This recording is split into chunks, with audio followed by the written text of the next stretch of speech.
The disciples and apostles who have been following Christ have just seen him feed over 5,000 people with some loaves and some fish. And of course, they're in the midst of that. So sometimes it's hard to see that as a miracle. We typically like to rationalize everything that we see that could be miraculous. And there's no doubt they're doing some of that, but some of them may have been catching the edges of that miracle as they helped serve the 5,000, as Jesus fed them from that one little boy's lunch. Then we pick up in verse 45 of chapter 6, the Gospel according to Mark. Immediately Jesus made his disciples get into the boat and go ahead of him to the other side of Bethsaida, while he himself was sending the crowd away. After bidding them farewell, he left for the mountain to pray. And when it was evening, the boat was in the middle of the sea, and he was alone on the land.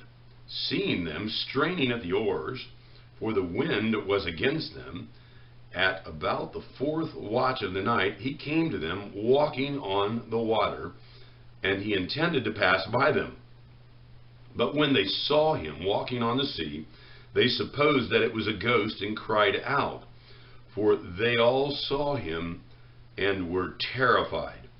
But immediately he spoke with them and said to them, "Take courage, it is I. Do not be afraid." Then he got into the boat with them, and the wind stopped, and they were utterly astonished, for they had not yet gained any insight from the incident of the loaves. But their heart was hardened. It's a story we hear in Sunday school a lot, and we hear it put the emphasis on Jesus walks on the water. And indeed he does. He can do anything. He's God in the flesh. He created all of that, so he can do whatever he wants. What's important is that we understand what was going on in the boat. Okay?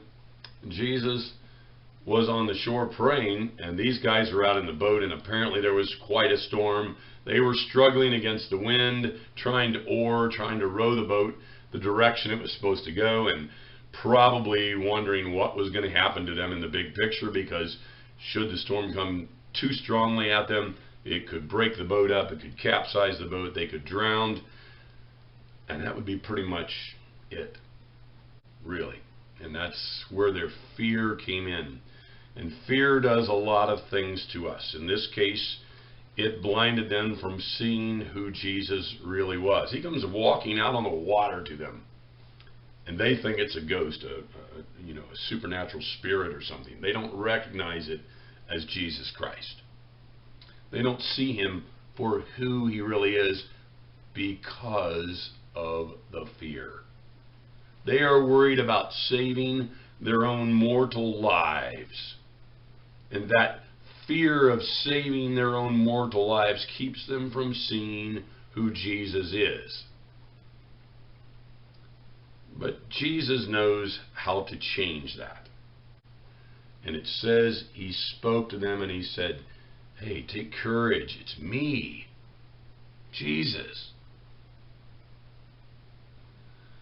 And he gets in the boat with them, and the wind and the waves cease to be what they were.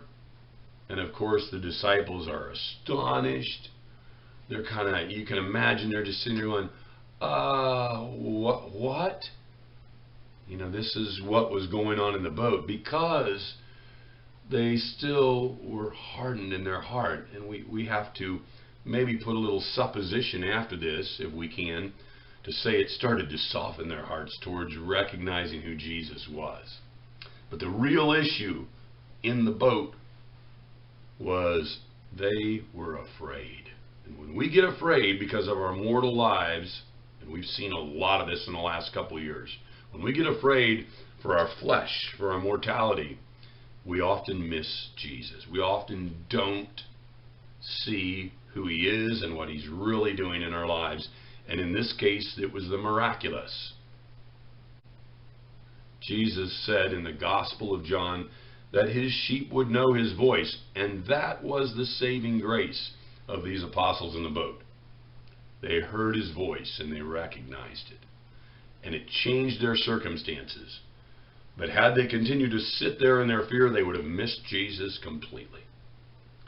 Now, they had a long way to go to understanding the journey they were on with him, but when they got there, I'm sure they realized, as we read in the Gospel of Matthew, chapter 16, who Jesus really was. He is the Christ, the Son of the living God, and he changes everything in our life if we're willing to stand up and not be afraid.